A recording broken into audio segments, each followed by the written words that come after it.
এটা হচ্ছে সরিষা ফুলের মধু, একদম খেজুরের রসের ফ্লেভার।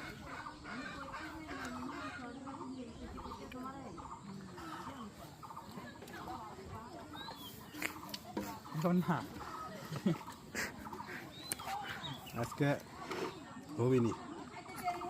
হ্যাঁ আপনারা খবর ওটুও খাচ্ছে এটুও কেমন লাগে এমনি গা ঘাটিচ্ছে। রেগে দেন ভাই।